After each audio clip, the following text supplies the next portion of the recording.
आपका स्वागत है। आज है 5 अप्रैल दिन बुधवार। खबरों की ओर बढ़ने से पहले एक नजर सुर्खियों पर। बीपीएससी 68वीं मुख्य परीक्षा का विस्तृत कार्यक्रम घोषित।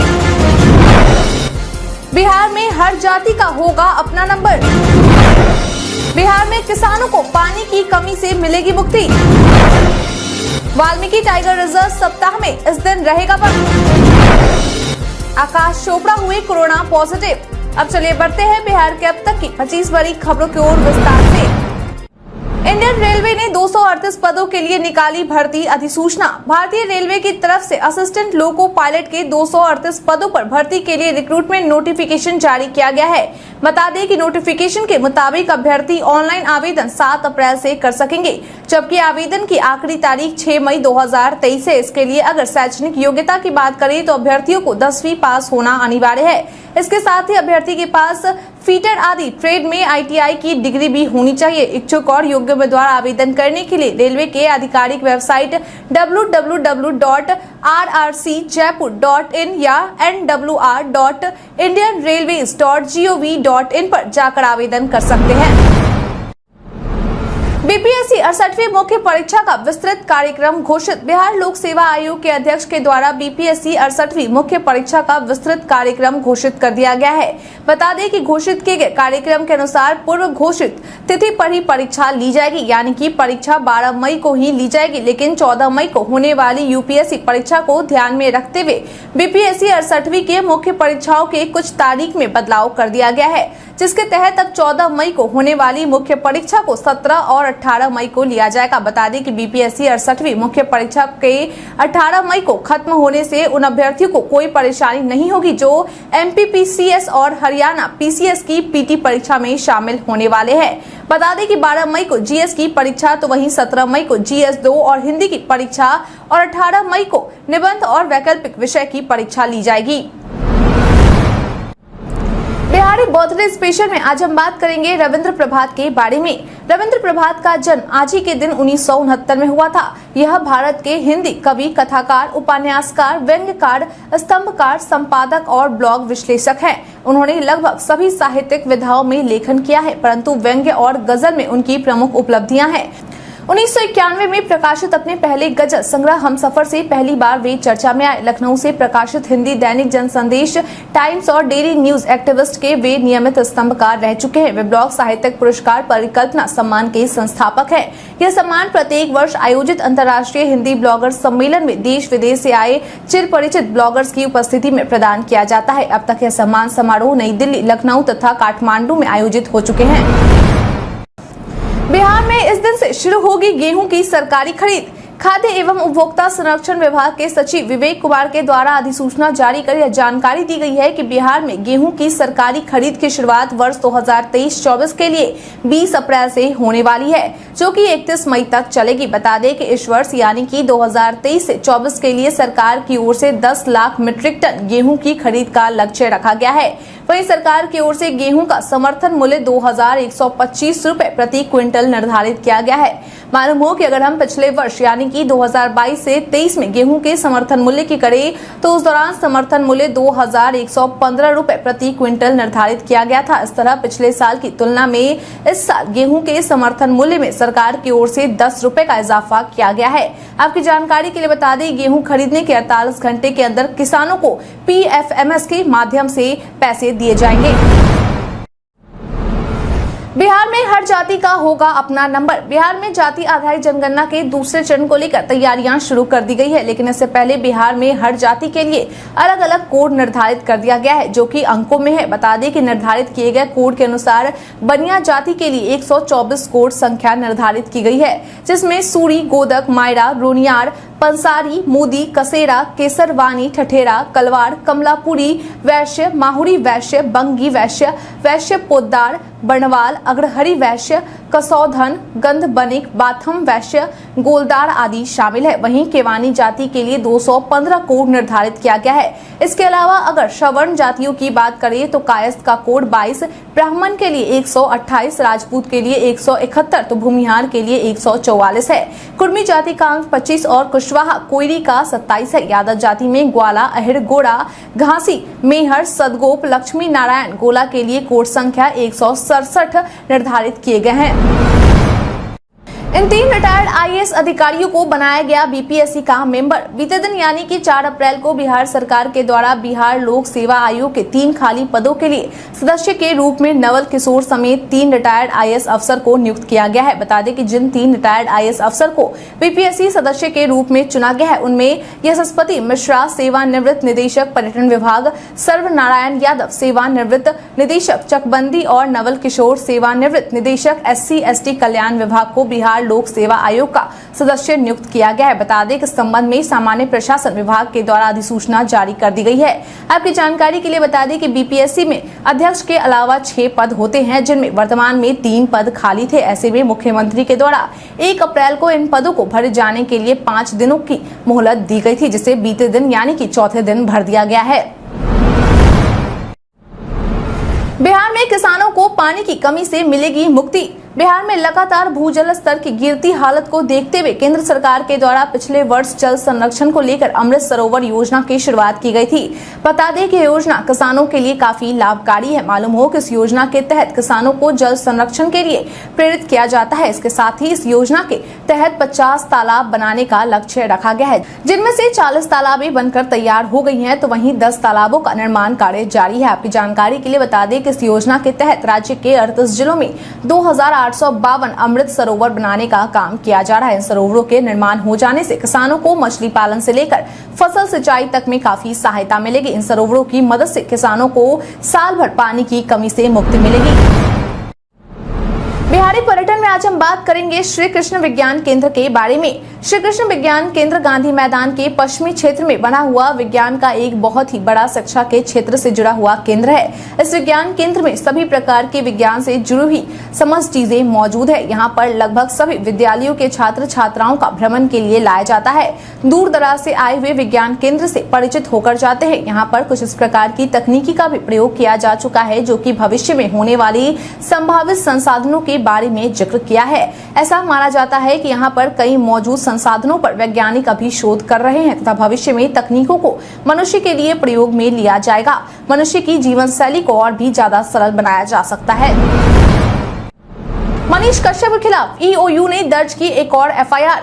बिहार की आर्थिक अपराध इकाई के द्वारा एक समाज सेवी निशांत वर्मा की शिकायत पर मनीष कश्यप के खिलाफ एक और एफआईआर दर्ज किया गया है। दरअसल समाज सेवी निशांत वर्मा के द्वारा राष्ट्रपिता महात्मा गांधी के खिलाफ आपत्तिजनक टिप्पणी को लेकर आर्थिक अपराध इकाई में शिकायत दर्ज की गई थी, जिस पर जांच किए जाने के बाद इस घटना को सच पाकर ईओयू के द्वारा मनीष कश्यप के खिलाफ मामला दर्ज किया गया। मालूम हो कि ईओयू के द्वारा मनीष कश्यप के खिलाफ दर्ज कराया गया यह चौथा एफआईआर है। आपकी जानकारी के लिए बता दें कि वर्ष 2016 में मनीष कश्यप के द्वारा एक वीडियो जारी किया गया था, जिसमें उन्होंने राष्ट्रपिता महात्मा गांधी को लेकर कहा था कि हम महात्मा गांधी की हत्या पर जश्न मनाते हैं। बता दें कि फिलहाल मनीष कश्यप तमिलनाडु में बिहार मजदूरों के साथ मारपीट की घटना को गलत तरीके से सोशल मीडिया पर पेश किए जाने को लेकर गिरफ्तार है। वहीं तमिलनाडु पुलिस के द्वारा उन्हें अभी ट्रांजिट रिमांड पर लिया गया है।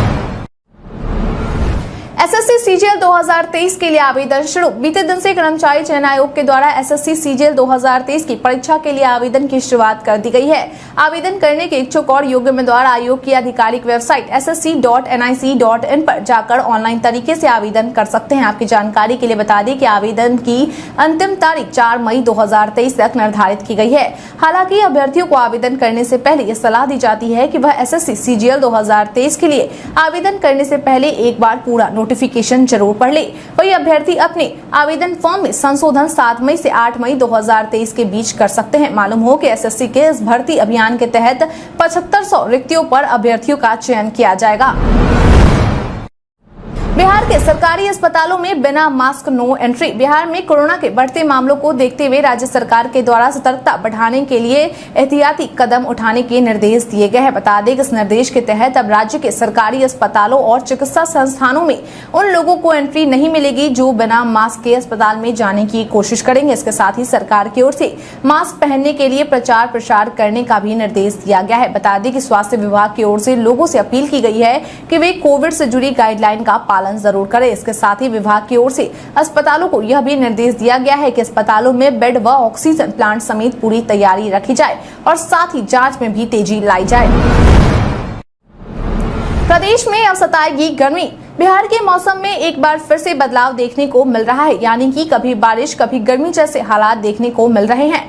इधर भारत मौसम विज्ञान केंद्र की तरफ से जारी पूर्वानुमान के अनुसार अप्रैल का महीना काफी गर्म रहने वाला है। पिछले दिनों प्रदेश में भले ही बारिश की वजह से तापमान में कमी देखने को मिली हो, लेकिन आगे का सफर तेज गर्मी के साथ होने वाला है। विभाग की माने तो अधिकतम तापमान में बढ़ोतरी देखने को मिलने वाला है। हालांकि मौसम विभाग ने यह भी कहा है कि इस दौरान मौसम का मिजाज शुष्क बना रहने वाला है। हालांकि बिहार के कई जिलों में तेज गर्मी देखने को मिलने वाली है। मौसम विभाग ने अगले 2 दिनों तक प्रदेश में मौसम शुष्क रहने की बात कही है, लेकिन 5 और 6 अप्रैल को एक बार फिर से बारिश होने की संभावना जताई गई है। विभाग के माने तो प्रदेश के दक्षिणी और मध्य भाग में बारिश हो सकती है। इसके बाद मौसम शुष्क बना रहने वाला है। वाल्मीकि टाइगर रिजर्व सप्ताह में इस दिन रहेगा बंद। पर्यावरण, वन एवं जलवायु परिवर्तन मंत्रालय के द्वारा वाल्मीकि टाइगर रिजर्व की साफ सफाई के रखरखाव को देखते हुए सप्ताह में एक दिन बंद रखने का निर्णय लिया गया है। बता दें कि इस बात की जानकारी वन संरक्षक डॉक्टर निशा मनी के द्वारा दी गई है। उनके द्वारा दी गई जानकारी के अनुसार विभाग के द्वारा वाल्मीकि टाइगर रिजर्व को सप्ताह में एक दिन मंगलवार को बंद करने का निर्णय लिया गया है। बता दें कि इस दिन इको पर्यटन अंतर्गत जंगल सफारी की गतिविधि पर पूरी तरह प्रतिबंध लगा रहेगा। इस दिन केवल गाड़ियों के मेंटेनेंस, जंगल कैंप, जंगल के रास्ते को व्यवस्थित करना और साफ सफाई पर ध्यान दिया जाएगा। मालूम हो कि इसके लिए आदेश को समुचित ढंग से लागू करने का निर्देश जारी कर दिया गया है। पर्यावरण बचाने की राह पर 13 राज्य सफर कर पूर्णिया पहुंचे यूपी के रॉबिन।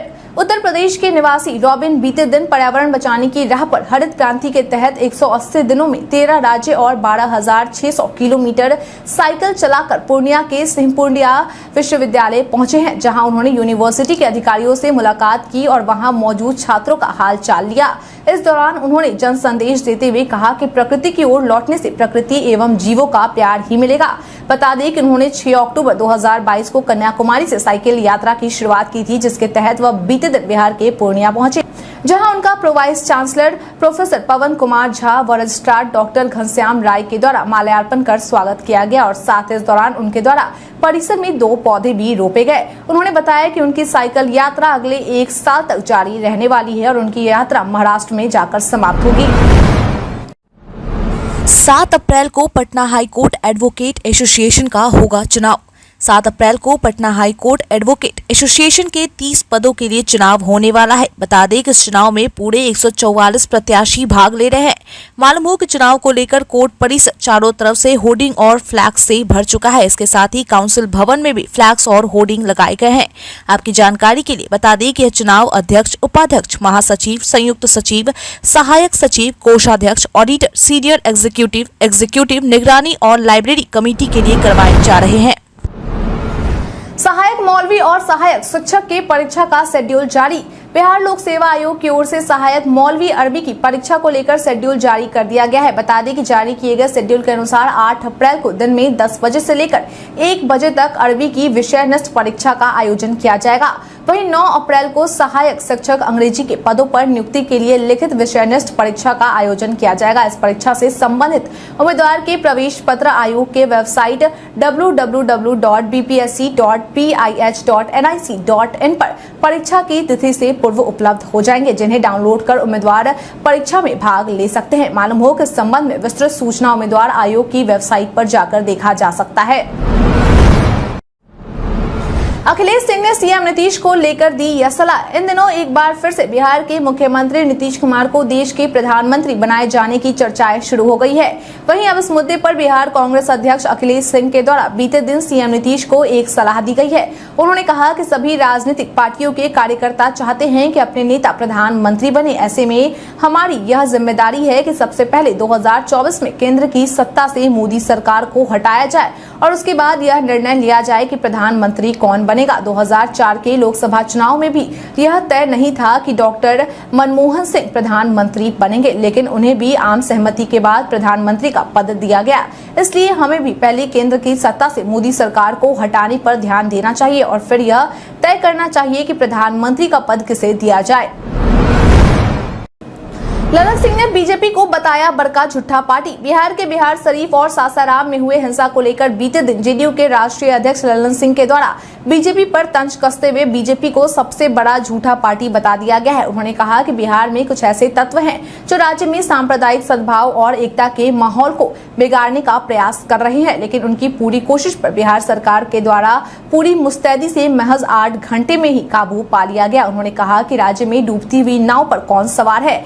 बड़का झूठा पार्टी नाम की नाव 2024 के लोकसभा चुनाव में डूबने वाली है। इसके साथ ही उन्होंने महागठबंधन में दरार को लेकर कहा कि क्या कोई पार्टी भाजपा से गठबंधन कर रही है। उन्होंने कहा कि महागठबंधन मजबूती से चल रही है और 2024 के लोकसभा चुनाव में भाजपा का सत्ता साफ करने वाली है।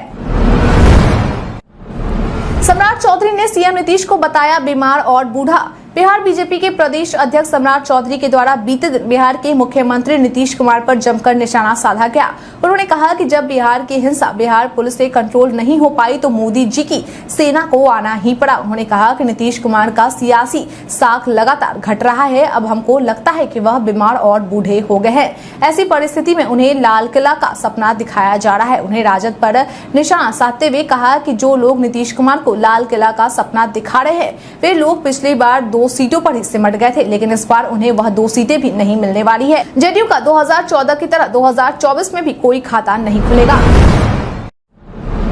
बंगाल बिहार में हिंसा पर ओवैसी का बयान। बिहार और पश्चिम बंगाल में हो रहे हिंसा की घटनाओं को लेकर बीते दिन एआईएमआईएम के अध्यक्ष असदुद्दीन ओवैसी के द्वारा वहां की सरकार को जिम्मेदार ठहराया गया है। उन्होंने कहा कि अगर किसी राज्य में हिंसा होती है तो वहां की सरकार जिम्मेदार होती है। उन्होंने कहा कि बिहार शरीफ में मदरसा अजीजिया को आग लगा दी गई, मुस्लिम के दुकानों को निशाना बनाया गया। सब चीजों के पीछे साजिश है। सीएम नीतीश जानते थे कि नालंदा एक संवेदनशील जिला है, फिर भी वहां अशांति थी। उन्होंने कहा कि सीएम नीतीश और तेजस्वी राज्य के मुसलमानों में डर पैदा करने की कोशिश कर रहे हैं। इन दोनों राज्यों में जो भी कुछ हो रहा है उसके जिम्मेदार केवल वहां की सरकार है।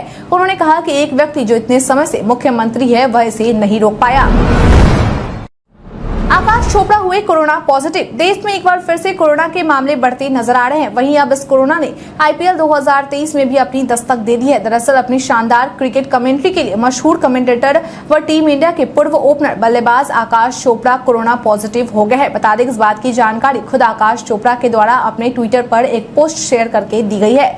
उन्होंने ट्वीट कर लिखा है, कॉट एंड बोल्ड कोविड, हाँ सी वायरस फिर से आ गया है। वास्तव में हल्के लक्षण, सब कुछ नियंत्रण में है। कुछ दिनों के लिए कमेंट्री ड्यूटी से दूर रहूंगा। उम्मीद है कि मैं और मजबूत होकर वापसी करूंगा। भारत के इतिहास में आज की तारीख है बेहद खास। महात्मा गांधी अपने अनुयायियों के साथ 1930 में नमक कानून तोड़ने के लिए दांडी पहुंचे। भारत स्काउट एंड गाइड की स्थापना 1949 को हुई। भारत सरकार की ओर से प्रायोजित पहली Indian drugs and pharmaceutical limited company की स्थापना 1961 में हुई। नौसेना ने 1964 में पहली बार राष्ट्रीय समुद्री दिवस मनाया। देश का पहला नौसेना संग्रहालय 1979 में मुंबई में खुला। भारत, म्यांमार व थाईलैंड के बीच 2002 में मूडी कलावा मांडले सड़क परियोजना पूरी करने हेतु सहमति हुई। सिखों के तीसरे गुरु अमरदास का जन्म 1479 में हुआ। भारत के प्रथम दलित उप प्रधानमंत्री एवं राजनेता बाबू जगजीवन राम का जन्म 1908 में हुआ। आज के दिन को राष्ट्रीय सामुदायिक दिवस, नेशनल मेरीटाइम डे और समता दिवस के रूप में भी मनाया जाता है। बुंदेलखंड में आज हम बात करेंगे कर्मचारी चयन आयोग के बारे में। सोशल मीडिया पर कई सूचनाएं वायरल होती है, लेकिन सभी सच हो ये जरूरी नहीं है। इसी कड़ी में आज हम बात करेंगे कर्मचारी चयन आयोग के बारे में। दरअसल पीआईबी ने अपने एक ट्वीट में लिखा है कि एसएससी ऑफिशियल एक ट्विटर खाता है जो कर्मचारी चयन आयोग के आधिकारिक ट्विटर हैंडल होने का दावा कर रहा है। पीआईबी ने अपने ट्वीट में आगे लिखा है कि यह अकाउंट फर्जी है, एसएससी का ट्विटर अकाउंट नहीं है। आधिकारिक जानकारी के लिए एसएससी की आधिकारिक वेबसाइट ssc.nic.in पर जाएं। एनसीईआरटी ने कई विषयों के सिलेबस में किया बदलाव। National council of educational research and training यानी कि एनसीईआरटी की ओर से 12वीं के इतिहास, नागरिक शास्त्र और हिंदी विषय के सिलेबस में बदलाव किया गया है। बता दें कि किए गए इस बदलाव के तहत अब इतिहास की किताब से मुगल साम्राज्य से जुड़ा चैप्टर हटा दिया गया है। नागरिक शास्त्र की किताब से यूएस हिजमनी एंड वर्ल्ड पॉलिटिक्स और द कोल्ड वॉर एरा जैसे चैप्टर को हटा दिए गए हैं। इसके अलावा 11वीं की हिस्ट्री बुक से सेंट्रल इस्लामिक लैंड, संस्कृतियों का टकराव और द इंडस्ट्रियल रिवॉल्यूशन जैसे चैप्टर को हटा दिए गए हैं। इसके साथ ही हिंदी विषय से फिराक गोरखपुरी की गजल और सूर्यकांत त्रिपाठी निराला के गीत गाली दो मुझे को हटा दिया गया है और साथ ही विष्णु खड़े का एक काम और सत्य को भी हटा दिया गया है। बता दें कि इन बदलाव को शैक्षणिक सत्र 2023-24 से लागू किया जाएगा। गलत नंबर पर किया रिचार्ज तो इस तरह वापस पा सकते हैं पैसे। कई बार ऐसा होता है कि हमसे गलत नंबर पर फोन रिचार्ज हो जाता है, ऐसे में हमारे पैसे बर्बाद हो जाते हैं। लेकिन अब आपको अपने पैसे वापस लेने के लिए चिंता करने की जरूरत नहीं है, क्योंकि अगर आप यदि गलती से गलत नंबर पर रिचार्ज कर देते हैं तो आप पैसे वापस ले सकते हैं। इसके लिए आपको फौरन जिस भी टेलीकॉम ऑपरेटर का सिम कार्ड यूज करते हैं उसके कस्टमर केयर पर कॉल करें और उन्हें सभी जानकारी बताएं, यानी रिचार्ज कितने अमाउंट का था, किस कंपनी के नंबर पर रिचार्ज किया गया है, किस ऐप के जरिए रिचार्ज किया गया है। इसके अलावा आप ईमेल के माध्यम से भी पूरी जानकारी देकर अपने पैसे वापस पा सकते हैं। मालूम हो कि वीआई के लिए ईमेल customercare@vodafoneidea.com, एयरटेल के लिए airtelpresence@in.airtel.com और जियो के लिए care@jio.com है। जब आप सारा विवरण भेज देते हैं तो कंपनी बैक एंड पर इसकी जांच करती है और सही पाए जाने पर आपका पैसा वापस आ सकता है।